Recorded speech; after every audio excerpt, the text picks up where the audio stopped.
நிறைய போராட்டம், ஏகப்பட்ட சண்டை, ஏகப்பட்ட பிரச்சனை. பார்த்தா ஒரு சைடுல காலேஜ் லைஃப்ல ஒரு ஒரு சில பிரச்சனைகள், இங்க கூட இருக்கிற கிறிஸ்தவனாலே ஒரு போராட்டம். என்ன ஆண்டவரே, ஒரு ஒரு ஒரு கலக்கம் வந்துருச்சு ஆண்டவரே. இந்த துன்பம் துக்கம் எனக்கு ஒரு கட்டத்தில் யோசிச்சு, ஆண்டவரே உங்க கூட இருக்க முடியுமா அப்படின்னு ஒரு சந்தேகம் வந்தது. எப்படி உங்களோட இருக்க போறேன்? எனக்கு எல்லாரும் என்ன குறை சொல்றாங்க, நான் தப்பே செய்யல, நான் எதுவுமே யாரை பத்தியும் தப்பாவே சொல்லாம நான் சொல்லாததை சொன்னேன்னு ஒரு கூட்டம் சொல்லிட்டாங்க. இன்னொன்னு கூட இருக்கிற கிறிஸ்தவனை குத்திக்கிட்டே இருக்கிறான். நீ என்ன என்கிட்ட பேச மாட்டேங்கிற, என்ன வெறுத்துட்ட, அப்படி இப்படின்னு என்னெல்லாமோ பேசுறான். அவனுக்கு புரிய வைக்கவும் முடியல.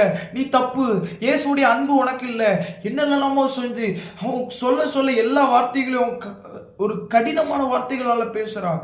இது என் இருதயத்தை காயப்படுத்துது, என்னால பார்க்க முடியுது.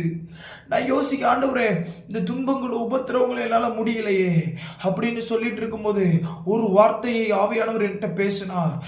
ஒன்னு தெரிஞ்சுக்கோ, உனக்குள்ள வித்து சாதாரண வித்து அல்ல, அது கிறிஸ்துவின் வித்து. அது கிறிஸ்துவின் வித்து. நீ எதையும் ஜெயிக்கலாம் அந்த வித்தை கொண்டு.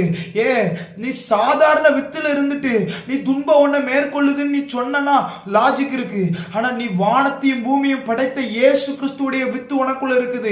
எவ்வளவு போராட்டத்தையும் நீ ஜெயிக்க முடியும். கொஞ்ச கால உபத்திரவோ உன்னை ஒண்ணு செயலாகாது, அது ஒண்ணு செய்ய முடியாது. இது கொஞ்ச கால உபத்திரவோ, இது கொஞ்ச கால உபத்திரவோ. நான் மெய்யான நித்திய ஒரு ராஜ்யத்தை உனக்காக வைத்திருக்கிறேன். உன்னை கொண்டு பெரிய காரியத்தை இந்த பூமியில, இந்த உபத்திரவங்கள மத்தியில, இந்த துன்பத்தின் மத்தியில உன்னை கொண்டு நிறைய காரியத்தை செய்யணும் நான் பிளான் வச்சிருக்கேன்னு பரிசுத்த ஆவியானவர் பேசினார். எனக்கு ஒன்னே ஒண்ணு மாத்திரம் தெரிஞ்சு, கிறிஸ்துவின் வித்து எனக்குள்ள இருக்குது. கிறிஸ்துவின் வித்து எனக்குள்ள இருக்குது. மரித்தோரிலிருந்து இயேசு உயிரோடு எழுப்பினவருடைய ஆவி நமக்குள்ள வாசமாயிருக்கிறார். இயேசுவை உயிரோடு எழுப்பினவருடைய அந்த ஆவியானவர் நமக்குள்ள வாசமாயிருக்கிறார். மரணத்தை ஜெயிக்க பண்ணின ஆவியானவர் நமக்குள்ள இருக்கிறார்னா இந்த துன்பத்தை ஜெயிக்க